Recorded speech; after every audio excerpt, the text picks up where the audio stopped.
On n'en parle pas souvent et même presque jamais, mais quand un padawan passe au rang au-dessus, donc chevalier Jedi, il doit choisir un rôle précis dans l'ordre. Parce que certains chevaliers et maîtres n'aiment pas le combat, d'autres au contraire l'aiment, et c'est pour ça qu'il existe en réalité 3 types principaux de Jedi avec plein de sous-catégories, et c'est ce que nous allons voir aujourd'hui dans ce nouveau Star Info.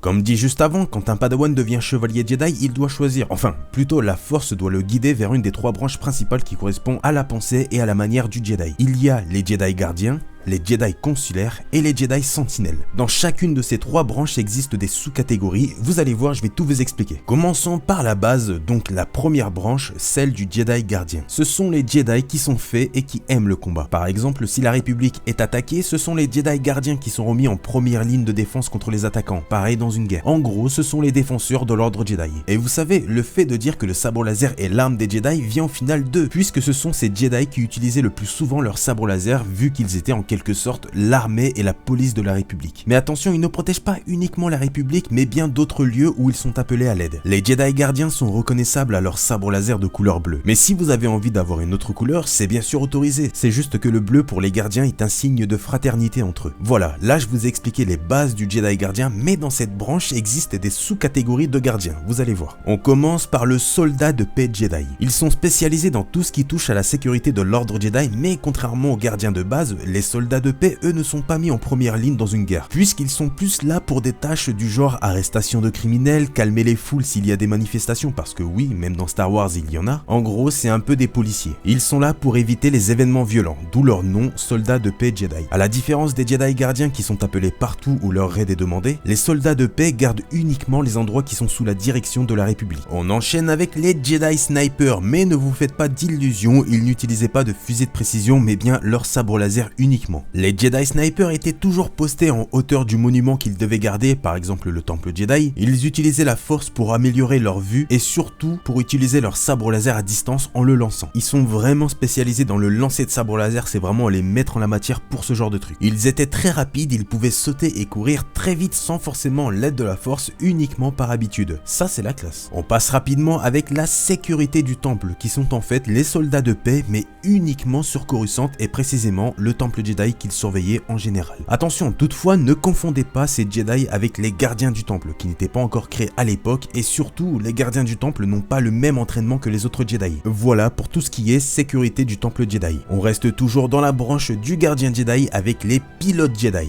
Là, c'est du lourd. Ces Jedi-là étaient déjà tous en possession du vaisseau Savage Starfighter, qui servait vraiment d'arme principale pour les pilotes Jedi, plus que leur sabre laser pour tout vous dire. Certains n'en avaient même pas. Mais la principale force de ces Jedi était d'utiliser la force pour améliorer la précision de leurs tirs, améliorer leurs réflexes, la vitesse de leur vaisseau, et certains pilotes Jedi se servaient aussi de la force pour brouiller la perception de leurs ennemis. Mais cette pratique n'était pas le genre de tactique que les pilotes Jedi utilisaient en général, puisqu'ils trouvaient qu'ils n'en avaient pas besoin. On passe vite fait à la dernière spécialisation des Jedi gardiens, l'une des plus importantes je pense, l'instructeur de sabre laser, le maître d'armes. Je pense que vous savez tous ce que c'est, à la différence des autres spécialisations, l'instructeur est obligatoirement maître, il est obligé d'atteindre le rang de maître Jedi, ce qui est normal, parce qu'il doit enseigner quand même les formes de combat à des initiés et des padawans, donc il faut une certaine maîtrise au sabre laser quand même assez complète et presque sans faute. Donc vous vous doutez bien qu'ils avaient une performance au sabre laser quasi parfaite et seraient peut-être même les Jedi qui maîtrisent le mieux le sabre laser dans toutes les spécialisations du Jedi gardien. Voilà toutes les possibilités d'un Jedi gardien. Bien sûr, je pense que vous le savez, un Jedi ne peut suivre qu'une seule spécialisation. Après, il n'est pas obligé de choisir une spécialisation, il peut rester tout simplement un Jedi gardien de base. On passe à la deuxième branche principale, celle du Jedi consulaire. Ce sont en fait les Jedi qui évitent le plus possible la violence. Dans l'ordre, les consulaires Jedi sont l'incarnation même du code Jedi. Je sais pas si vous vous souvenez, dans le Star Info sur les conseils Jedi, je parle du conseil de la réconciliation. Eh bien, ce sont les maîtres Jedi consulaires qui y siègent principalement parce qu'ils préfèrent tout simplement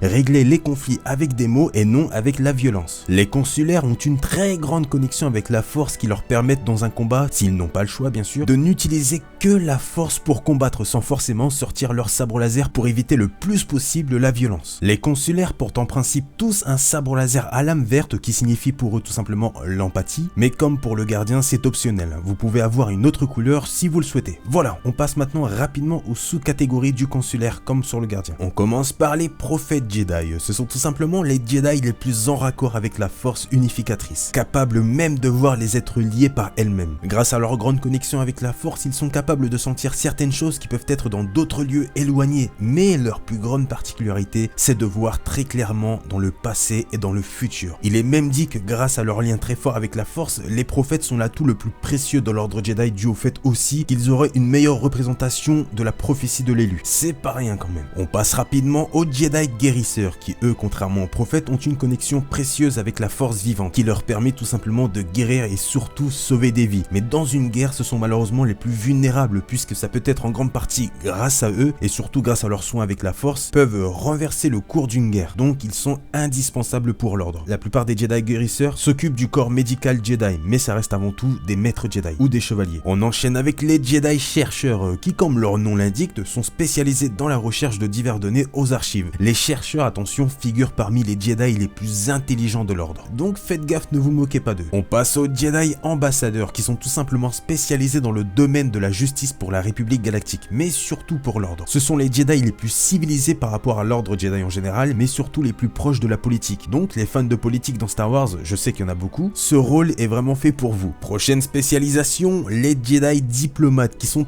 très importants parce que ce sont eux qui s'occupent des accords de paix ou traités de paix. Si des Jedi peuvent éviter une guerre autre qu'avec un sabre laser et donc sauver énormément de monde d'une guerre, ce sont eux uniquement avec des mots. Et donc ça, c'est très important parce que les Jedi de base, ils sont de nature pacifique. Donc les Jedi diplomates sont très importants. On passe à la dernière spécialisation du consulaire, une simple, les gardiens du savoir, qui regroupent en fait tous les Jedi spécialisés dans la recherche précise sur l'histoire de l'ordre et de la force, donc les historiens, bibliothécaires, etc. Et voilà les possibilités du Jedi consulaire. Vous pouvez voir qu'ils ne sont pas du tout orientés vers le combat, mais ils sont malgré tout très puissants grâce à leur confiance quasi aveugle en la force, et sont malgré tout extrêmement importants pour l'ordre. On attaque la dernière branche qui est assez spéciale puisque c'est une sorte de combinaison entre le gardien et certaines spécialisations consulaires, les Jedi sentinelles. Comme dit juste avant, les sentinelles sont une sorte de fusion entre les deux branches précédentes, mais malgré tout ils sont vraiment spécialisés dans toutes les tâches qui ne demandent pas forcément la force comme aide. Ils sont en fait là pour accomplir des missions ou des tâches que les gardiens ou les consulaires ne peuvent pas accomplir, parce que oui,